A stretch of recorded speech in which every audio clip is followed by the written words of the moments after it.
¿Qué es el estudio de mercado? Para Kotler, Bloom y Hayes, el estudio de mercado consiste en reunir, planificar, analizar y comunicar de manera sistemática los datos relevantes para la situación de mercado específica que afronta una organización. Randall define el estudio de mercado de la siguiente manera: la recopilación, el análisis y la presentación de información para ayudar a tomar decisiones y a controlar las acciones de marketing. Según Malotra, los estudios de mercado describen el tamaño, el poder de compra de los consumidores, la disponibilidad de los distribuidores y perfiles del consumidor. Entonces, con las interpretaciones anteriores, podemos decir que el estudio de mercado no es más que el proceso de planificar, recopilar, analizar y comunicar datos relevantes acerca del producto que pretende ofertarse, con la finalidad de ayudar a los responsables de marketing a tomar decisiones y controlar las acciones en una situación de mercado específica. Estructura del estudio de mercado. Como se puede apreciar, el estudio de mercado está constituido por 4 características que desembocan en una conclusión general, la cual nos dice si el producto puede ser viable o no. Los análisis dentro del estudio de mercado se definen de la siguiente forma: el análisis de la demanda, el análisis de la oferta, el análisis de los precios y el análisis de los canales de comercialización. Comportamiento o análisis de la demanda. El análisis de la demanda en un estudio de mercado debe contener 4 partes fundamentales. La primera es la evolución histórica del consumo, que consiste en recopilar y sistematizar las series estadísticas básicas de consumo, con el fin de detectar las tendencias predominantes del mismo. Para ello es necesario manejar los siguientes conceptos: consumo aparente, o sea, que es la suma de producción nacional, regional o local, según el caso, más las importaciones menos las exportaciones. Puede visualizarse en la fórmula que es CA igual a P más M menos X. El consumo real, o CR, que es la suma del CA más el consumo en los stocks disponibles. Se puede ver la fórmula CR igual a CA más S. Y el consumo ideal, CI, es aplicable para el caso de los bienes y servicios de primera necesidad, por ejemplo, alimentos o servicios no sanitarios, que se encuentre recomendado por organismos especializados a partir de determinadas indicaciones por cápita.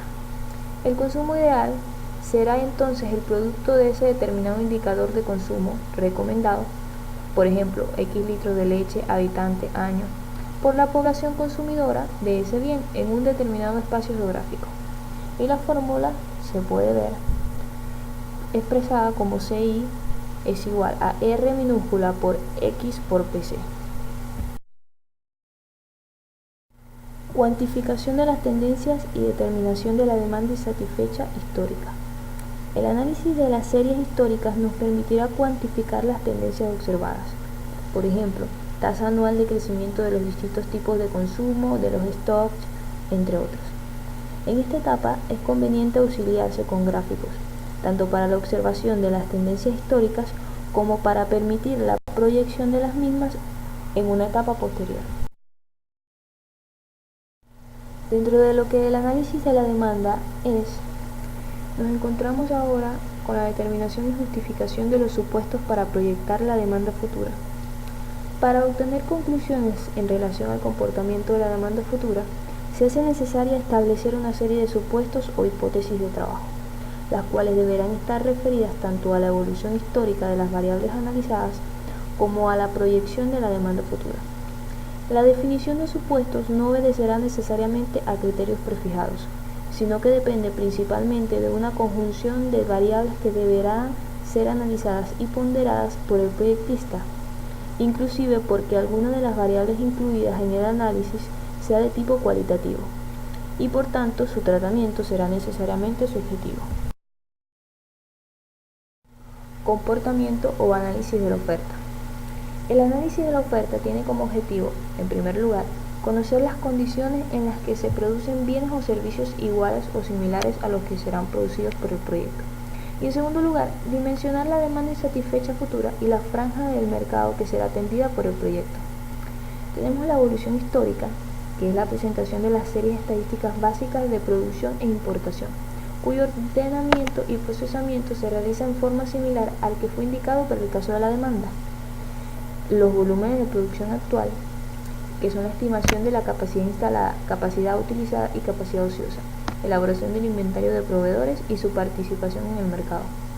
La oferta proyectada futura es la utilización de las mismas técnicas de proyección de la demanda, teniendo en cuenta los planes de ampliación de las existentes y las ofertas externas, internas y combinadas.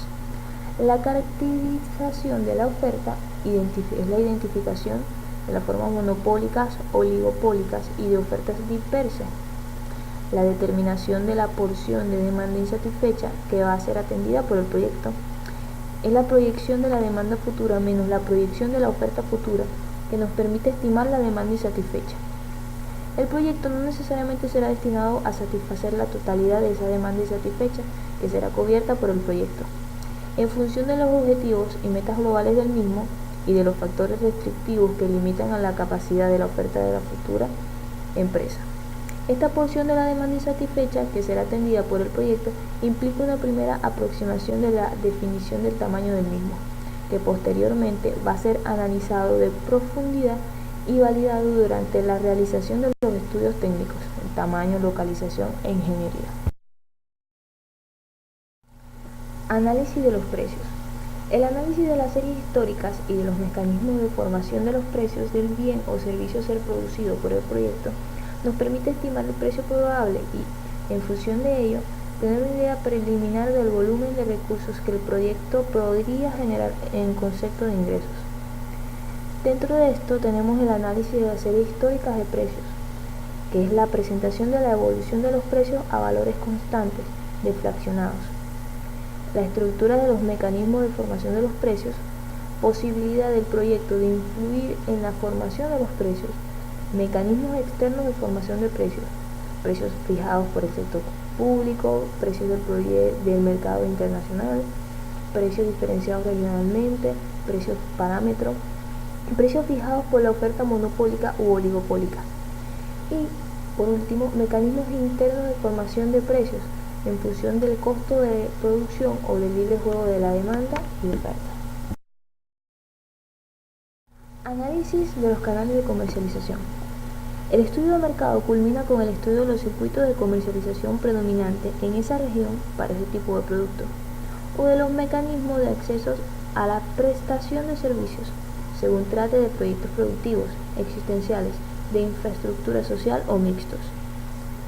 Dentro de esto se encuentran los circuitos de comercialización, que si unidades productoras que pasan a mayoristas, a intermediarios minoristas y luego al consumidor final.